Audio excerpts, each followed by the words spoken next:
আপনার আর ভাই নাই? অনেক সময় তো বর্তমানে মাও নাই, বাবু নাই। মা বাবা বলে যে নিজেরটা নিজে কইরা খা। বর্তমানে বাস্তব না বাস্তব আপনারা বলেন। যে ছেলে কামাইতে পারে তারও আদর, তার বউরও আদর, তার ছেলে মেয়েরও আদর, নাতি নাতির বুকে টাইনা নাই। আর যে ছেলে সংসারে টাকা দিতে পারে না তারও দাম নাই, তার বউরও দাম নাই, এমনকি ছোট ছোট বাচ্চা নাতি নাতিরও দাম নাই। কথা বলেন ঠিক না? এই বাস্তবতা মানতে না চালেও মেনে নিতে হবে যারা বুদ্ধিমান আছে, জ্ঞানওয়ালা।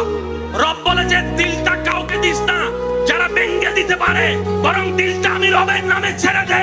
আর আমি রব তেমন দয়াবান, পৃথিবীতে বাঙ্গা জিনিসের দাম থাকে না, কিন্তু তোর বাঙ্গা হৃদয়ের দাম তোর মার কাছে না থাকলে, বাবার কাছে না থাকলে, ভালোবাসার মানুষের কাছেও না থাকতে পারে, কিন্তু তোর বাঙ্গা হৃদয়ের দাম আমি রবের কাছে 24টা ঘন্টা আছে। সেজন্য দিলটা সবসময় দিতে হবে কাকে? একটু জোরে বলেন, আরো জোরে। বান্দা হিসেবে দিব আল্লাহকে, উম্মত হিসেবে দিব নবীকে।